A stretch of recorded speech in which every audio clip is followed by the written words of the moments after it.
अस्सलाम वालेकुम dear readers. Novel है वहशत इश्क, एपिसोड 8, वॉइस ओवर बाय अरवा। अगर कोई चैनल पर न्यू है तो जल्दी से चैनल को सब्सक्राइब कर लें। नावल स्टार्ट करते हैं। सर वो एक क्लू हाथ लगा था मैम का, समी बोला। था मतलब? फिर क्या हुआ? वीर ने बेसब्री से पूछा था।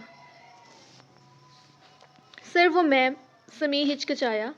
समी बोलो, मेरा दिल बंद हो जाएगा, वो जख्मी शेर बना धाड़ा।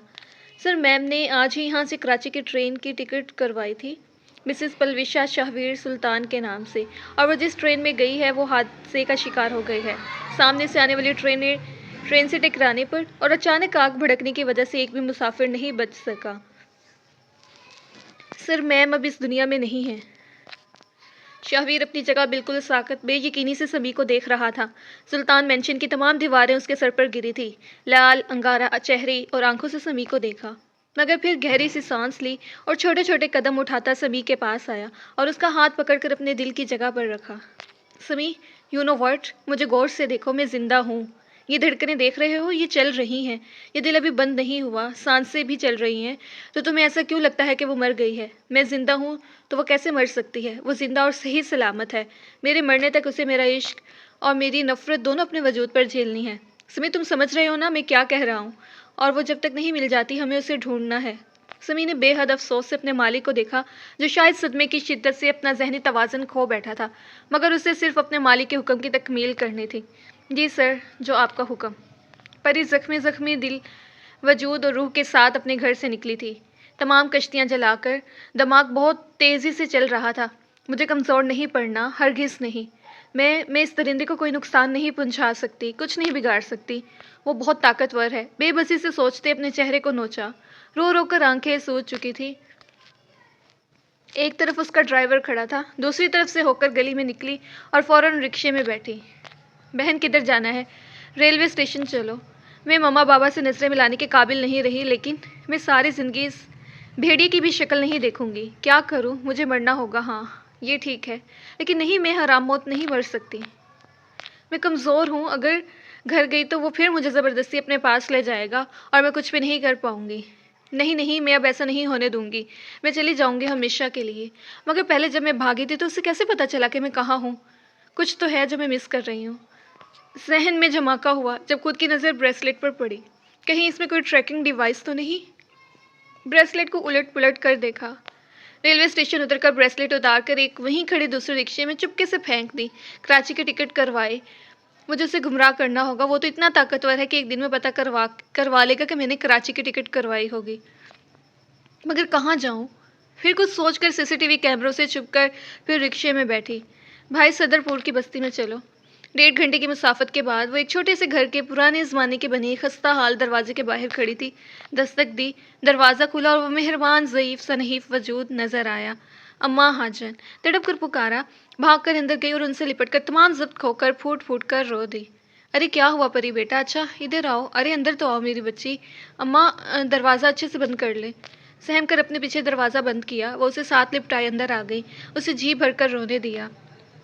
अच्छा बताओ क्या हुआ? परिया तो ठीक है ना? तुम्हारा बाबा नहीं तुम्हें नहीं लेकर गया अपने घर? अच्छा बताओ हुआ क्या है? अम्मा वो, परी ने रो रो कर अपने ऊपर बीते करबनाक लम्हों की दास्तान अम्मा को सुना दी। अम्मा वो बहुत जालिम है, मैं सारी ज़िंदगी उसकी शक्ल नहीं देखना चाहती। मैं जब भी भागी उसने मुझे सजा दी। अम्मा अब भी अगर वो आ गया, उसने मुझे ढूंढ लिया तो मार डालेगा मुझे, ले जाकर वहीं अपने घर में दफनाएगा। अम्मा मुझे छुपा लें, बचा लें उस दरिंदे से। वो बेतहाशा सहमी हुई थी। अम्मा अब अगर उसने मुझे ढूंढा तो मैं मर जाऊंगी, मैं कभी उसके पास नहीं जाना चाहती। अच्छा ठीक है, मैं छुपा लूँगी तुम्हें, फ़िक्र मत करो, वो यहाँ नहीं पहुँच पाएगा, तुम आराम करो। अम्मा ने ज़बरदस्ती उसे पलंग पर लिटाया और अपनी गोद में सर रखकर उसको थपकने लगी। वो जो यूं लग रहा था कि बरसों की मुसाफत तय कर कर आई थी, जल्द ही हिचकियाँ लेती गहरी नींद में जा चुकी थी। अम्मा हाजन वो मेहरबान वजूद था जिन्होंने परी को और मोहल्ले में काफ़ी बच्चों को कुरान पाक पढ़ाया था। उनके मियाँ भी मोहल्ले के मौलवी थे, मस्जिद में ही रिहाइश थी। कोई भी औलाद ना होने के बायस परी अक्सर उनके पास रहती थी, उनके काम करती थी। फिर जब मौलवी साहब का इंतकाल हो गया तो उन्हें मस्जिद वाला घर छोड़ना पड़ा और वो यहाँ अपने ज़ाती घर में आ गई। परी अक्सर उनसे मिलने आती रहती थी। यहाँ भी वो बच्चों को कुरान शरीफ पढ़ाया करती थी। बच्चों के घर वाले ही अम्मा का खर्चा उठा रहे थे, जिससे गुजर बसर हो रहा था। अब बेभरी दुनिया में परी को सिर्फ अम्मा का ही सहारा नजर आया था, इसीलिए यहाँ चली आई, ये सोचकर कि यहाँ शाफिर सुल्तान नहीं पहुँच पाएगा।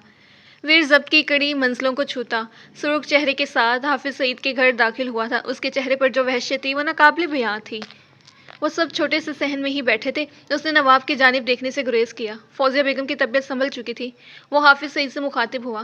परी कहाँ है? मसम करने वाला अंदाज था। लहजे की बेकरारी से हाफिज सईद चूंके मगर नफरत से मुंह फेरा। तुम्हारी बीवी थी, तुम्हारे ही घर जाने के लिए निकली थी, हमें क्या पता। वो घर नहीं पहुंची, इसीलिए आया हूँ। अब आप लोग बताएंगे कि किधर है वो, वरना वरना क्या क्या करोगे? जाओ, जो करना है करो। अव्वल तो हमें पता नहीं, पता भी होता तो हरगिज़ ना बताते। और अब तुम बताओ, परिहा कहाँ है? जिंदा भी है कि मार डाला? और तुम्हारा क्या भरोसा, बकौल तुम्हारे पलवेशों को भी मारकर दफनाकर हमसे पूछने चले आए हो। सईद ने ठोक बजाकर कहा।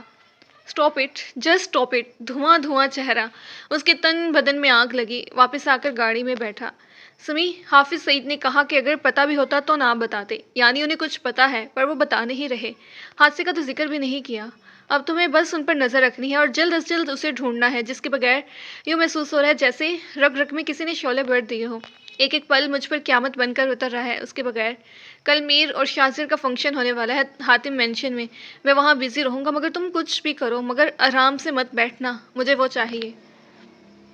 नहीं जिंदा रह पाऊँगा उसके बगैर मैं। निमरा और शाहजर पाकिस्तान आ चुके थे। हातिम मेंशन में आज बहुत रौनक और गहमा गमी थी।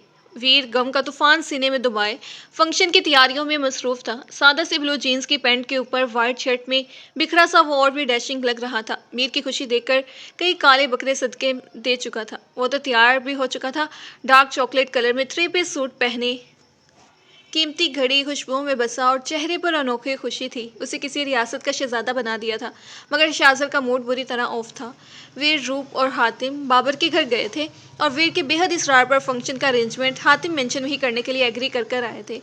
वीर हरम और हिबा से भी मिलकर आया था और उनको पहली दफ़ा देखने के नेक के तौर पर बाबर का पूरा घर कपड़ों, जेवरात और तोहफा तहाइफ से भर दिया था। तमाम इंतजामात मुकम्मल थे, अब बस बाबर की फैमिली ने आना था। शाहजद अपने कमरे में बेड पर औंधे मुंह लेटा था जब वीर और मीर उसके कमरे में दाखिल हुए। वीर उसके करीब आकर बैठा और उसके घने बालों में हाथ फेरा। क्या बात है मेरा प्रिंस चार्मिंग, इतना सेट क्यों है? अनजान मत बने प्लीज़। अब you know well Big B, वक्त होता है मुझे नहीं पढ़ना इस कुछ वक्त होता है मुझे नहीं पढ़ना इस झंझट में। वो फुल बेजार था। मीर को हंसी आई। हिबा का नाजुक परी जैसा वजूद जहन की पर्दे पर लहराया। दिल में बुड़बुड़ाया, हिबा लिटिल सिस्टर तुम तो गई काम से, ये तो है ही गधा कहीं का। मूड तो ठीक करो ना यार। तुमने मुझसे उस वक्त प्रॉमिस किया था कि तुम मेरी खुशी में खुश रहोगे। मैं हर कीमत पर तुम दोनों को खुश देखना चाहता हूँ। वो बहुत अच्छी लड़की है, अब जल्दी से रेडी हो जाओ। वीर, वो लोग आ गए। निमरा ने दरवाजे से झांक कर दबे दबे जोश से कहा। ओके हम आए, उठो ना यार। वो बुरे बुरे मुंह बनाता कपड़े लेकर वाशरूम में घुस गया। वीर और मीर बाहर आए। मीर की आंखों ने बेचैनी से इधर उधर देखा। क्या ढूंढ रहे हो? निमरा ने छेड़ा। ओ कम ऑन अक्का आपी, परेशान मत करें। किधर है वो बेशरम डायरेक्ट मुद्दे पर आया था। निमरा हंस दी। वो तो शुरू से ही बहुत बोल्ड था। ममा के कमरे में है और यकीन करो लंदन में पूरी दुनिया का हुस्न देखा है, मगर मेरी छोटी भाभीियों का हुस्न तो सबसे अनोखा, सबसे इनोसेंट है। I am so excited Mir. Nimra ने एक्साइटेड होकर मीर का माथा चूमा और वो बेचैन हुआ। लॉन्च को बेहद खूबसूरत डेकोरेट करवाया था वीर ने। अभी ये बस छोटा सा फंक्शन था। बड़े पैमाने पर फंक्शन हरम, शाहजर और हिब्बा की तालीम मुकम्मल होने के बाद ही करना था। वो सब लाउंज में बैठे थे। हरम और हिब्बा सख्त कंफ्यूज हो रही थी। हरम की तो जान पर बनी थी। शाहमीर की बेबाक निगाहें सोचकर ही पसीने छूट रहे थे। ऊपर से वो हरकत और फिर इनकी ये तैयारी। आज तो रूप ममा ने हिजाब भी नहीं लेने दिया, ये कहकर कि यहाँ कौन सा कोई गैर या प्राय हैं, सब अपने हैं। हरम ने पीच और हिबा ने लाइट ऑरेंज कलर में बहुत कीमती और नफीस पाँव तक मैक्सी पहनी हुई थी।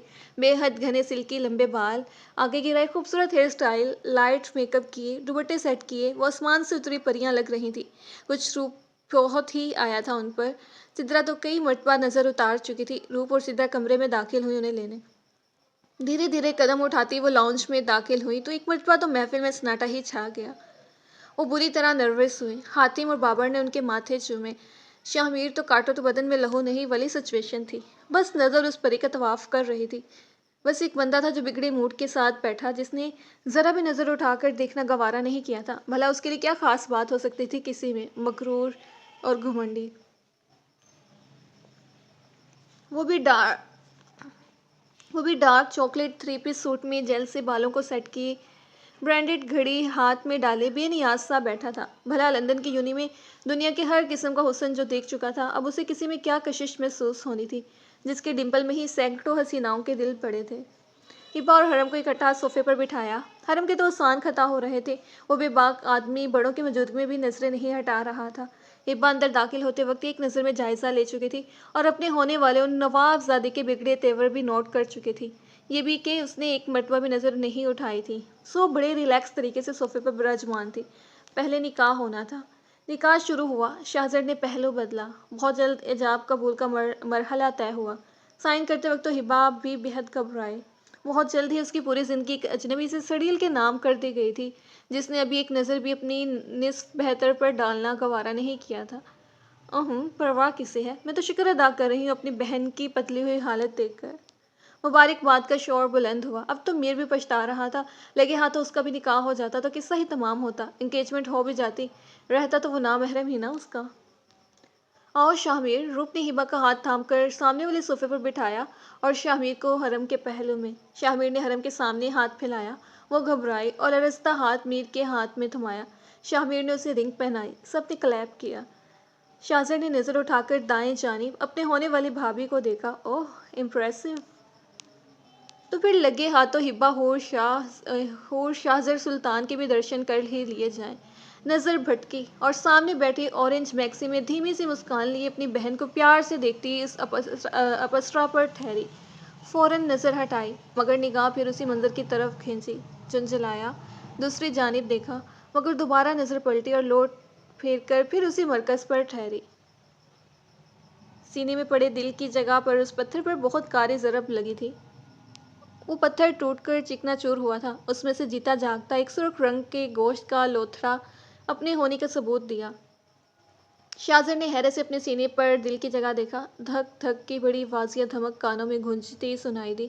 उस अजीम बेहिस की तमाम हिस्से जागकर पूरे जिस्म की रगों में सिरायत कर गई और ये सब उसके साथ महज चंद लम्हों में रोनमा हुआ था। उसने हैरत से फिर उसे देखा। दिल ने फिर बेट मिस की। ये मेरे साथ क्या हो रहा है? उसने गुस्से से हिब्बा को घूरा। हरम ने कांपते हाथों से मीर को रिंग पहनाई।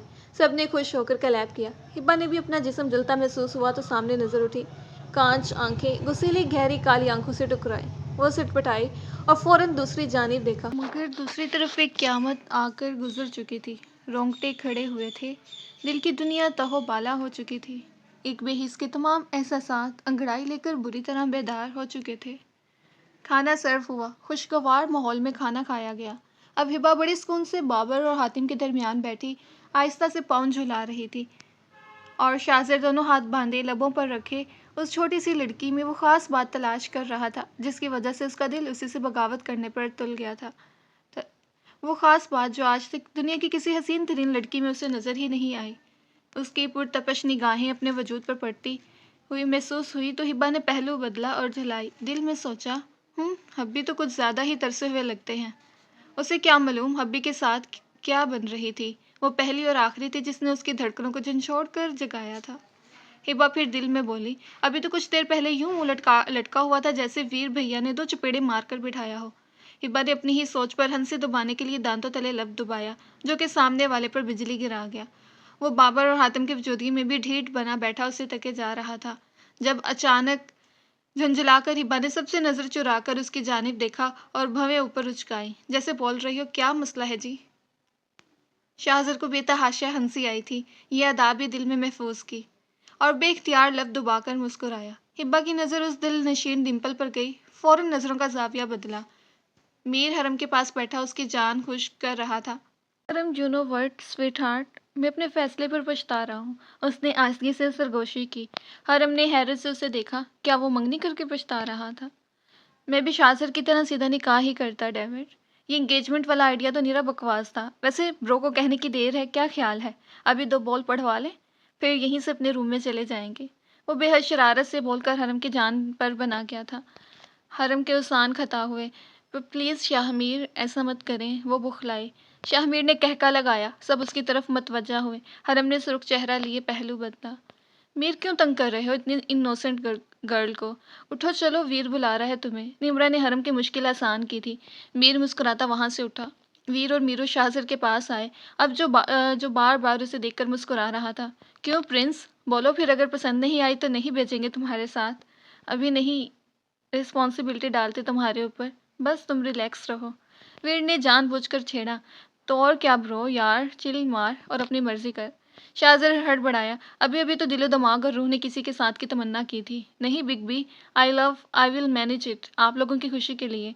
वो दोनों उसकी चालाकी पर हँसे तो साथ में शाहज़र भी हँस दिया। हिबा को समझ नहीं आई इन तीनों में से किसका डिंपल ज़्यादा अट्रैक्टिव था। सब उनकी तरफ देख रहे थे।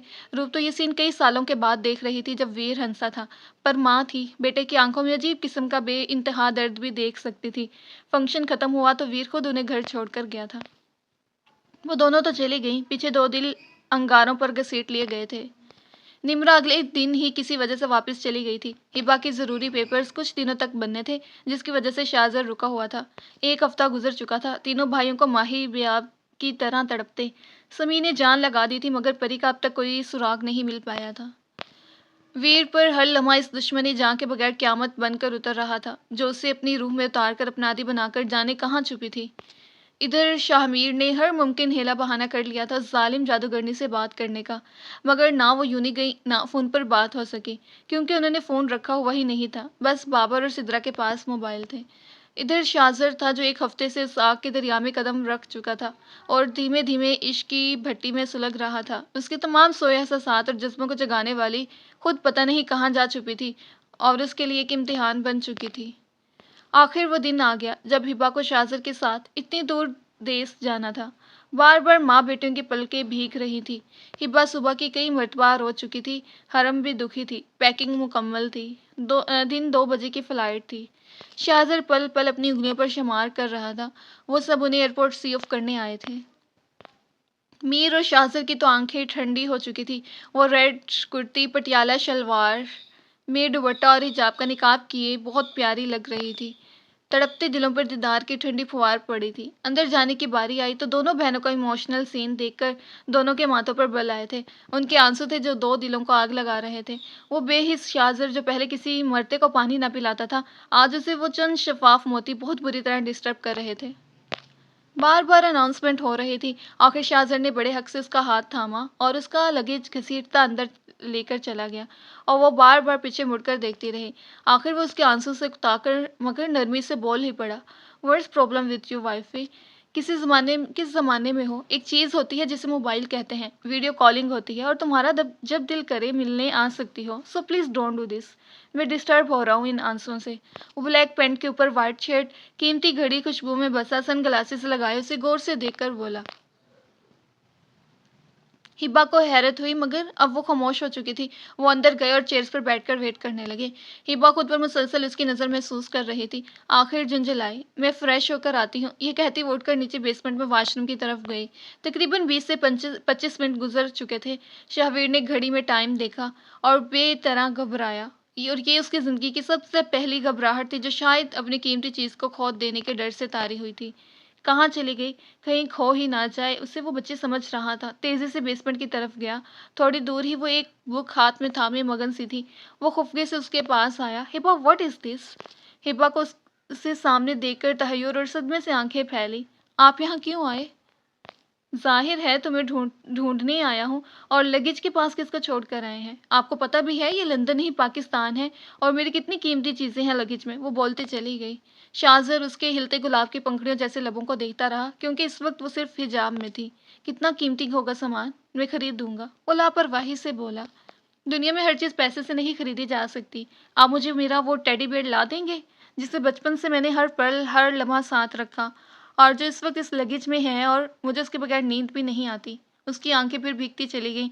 शाहज़र अब संजीदगी से वापस मुड़ा और तेज़ी से लगेज की तरफ गया। अब उसे अंदाज़ा हुआ कि लगेज में वो कीमती सामान है जिससे उसकी पागल बीवी के इमोशंस जुड़े हैं। शुक्र है लगेज सही सलामत वहीं मिल गया। जहाज़ में बैठे वो पहली दफ़ा बाय एयर सफ़र कर रही थी, इसलिए खौफ़ज़दा हुई, मगर शाहज़र ने उसे बातों में उलझाया। "तुम हिजाब क्यों लेती हो?" "क्यों, आपको पसंद नहीं?" वो घबराई।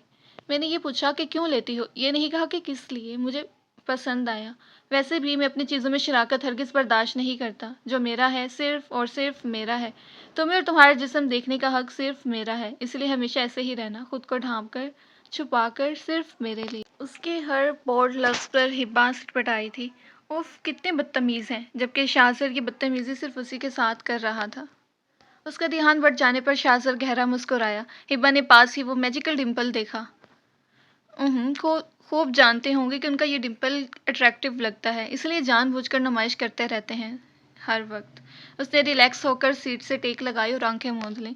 शाहज़र उस कांच की गुड़िया को देखे गया, जो महज़ चंद दिनों में ही उसके रूम में बस चुकी थी। वो इस थका देने वाले सफ़र से बेज़ार हो चुकी थी। अल्लाह-अल्लाह करके घर पहुँचे। ये लंदन में एक मुस्लिम पाकिस्तान कॉलोनी थी। बहुत बड़ी वाइट इमारत के पोर्च में गाड़ी रुकी। निम्रा ने शानदार इस्तकबाल किया था। शाहज़र के चेहरे पर अनोखी चमक दिखी, जो कि पहले कभी नहीं देखी थी। फ्रेश हुए, आराम किया, फिर रात को डाइनिंग टेबल पर वो तीनों इकट्ठे हुए। हिबा को बहुत भूख लगी थी, मगर शाहज़र शाहज़र मैंने तुम्हारा फ़ेवरेट भिंडी गोश्त बनाया है। वाओ अक्का, thank you so much. Nimra और शाहज़र ने तो जी भरकर खाना खाया, जबकि वो खुद को अनकंफर्टेबल महसूस करते हुए शदीद भूख के बावजूद ये कहती उठ खड़ी हुई कि मुझे भूख नहीं है। भूख कब बर्दाश्त होती थी, सिसक पड़ी। माँ याद आई, जो कि दूसरी डिश लाज़मी बनाया करती थी उसके लिए, वो मनहूस सब्ज़ी पकने पर। शाहज़र जब कमरे में आया तो वो रोने का शुगल फरमा रही थी। दरवाजे पर से पीछे पलटा। पाकिस्तान कॉल बेल आई। सिद्रा बेगम से दुआ सलाम करने के बाद हरम से बात करने को कहा। हिबा का बताया कि वो सो गई है। हेलो शाहज़र, हिबा कैसी है? तुम लोग खैरियत से पहुँच गए? हाँ, खैरियत से पहुँच तो गए, मगर अब खैरियत नहीं है। मैडम रो रही हैं, क्या बता सकती हैं कि क्या हुआ होगा? हरम ने सोचा और एक झमाका हुआ। शाहज़र, खाने में भिंडी बनी थी क्या? हाँ, मगर आपको कैसे पता? उसे हैरत का झटका लगा। हरम ने ठंडी सांस भरी, क्योंकि मैडम भूखी है और भूख बर्दाश्त नहीं होती। भिंडी की तो शक्ल भी नहीं देखती। ओह, तो ये बात है। शाहज़र मुस्कुराया। तो क्या खाना आप पसंद करेंगी मैडम? फ़ास्ट फ़ूड की नदीदी है मेरी बहन, अभी अगर एक चीज़ या ज़िंगर बर्गर मिल जाए तो तुम्हारा मुँह चूम लेगी। हरम रवानी में बोल तो गई, हड़बड़ाकर फ़ोन काटा। शाहज़र ने कहका लगाया और बर्गर का ऑर्डर किया। 10 मिनट में डिलीवरी आ गई। शाहज़र पैकेट हाथ में थामे कमरे में दाखिल हुआ। करीब आया और पैकेट उसकी जानिब बढ़ाया। What is this? सूसू करती वो सुर्ख छोटी सी नाक, भीगा चेहरा लिए वो उसके लिए सरापे इम्तिहान बन चुकी थी। बर्गर है, मैंने सोचा पता नहीं तुम्हें भिंडी पसंद भी होगी कि नहीं, इसलिए मंगवाया, कहीं मेरी वाइफ फर्स्ट नाइट ही भूखी ना रह जाए। फिर लॉस तो मेरा ही होगा ना, वो जो मायने सा बोला। मगर वो उसकी बात पर गौर ही कब कर रही थी, वो तो बेयकीनी से उसे और फिर उस पैकेट को देख रही थी। वो रोना भूलकर पैकेट थाम चुकी थी। चेहरे पर जो खुशी छाई, उसने शाहज़र को सुकून दिया। आप खाएंगे? उसने सुला मारी। नो डियर, मैंने तो अपनी फेवरेट डिश खा ली है, एक और बाकी है, वो नाइट में खाऊंगा। वो उसकी तरफ गहरी नज़र से देखता बोला, जो कि अब उसी रेड ड्रेस में स्कार्फ गले में डाले बैठी नफासत से बर्गर खा रही थी। लंबे घने बालों का जूड़ा बना रखा था। शरारती लटे चेहरे और गर्दन पर बिखरी हुई थी, जो शाहज़र को नागवार लग रही थी। वो खिड़की में खड़ा वक्तन फ़ौक़्तन उसे देखता जा रहा था। नाजुक सी जान थी, आधे में ही फुल पेट हो गया था। अब सुकून आया। वो उठी, बैग खोला, अपना आरामदार ड्रेस निकाला और वॉशरूम चली गई। बाहर आई तो शाहज़र की रीढ़ की हड्डी में सनसनाहट हुई। ब्लैक ट्राउज़र, ब्लैक घुटनों तक टी शर्ट, हाफ बाजू जिसमें बेदाग धुरिया बाजू दमक रहे थे, गीले खुले कमर से नीचे नीचे जाते बाल। लापरवाह सी वो उसकी यही लापरवाही शाहज़र के तमाम जज्बात जगा गई थी।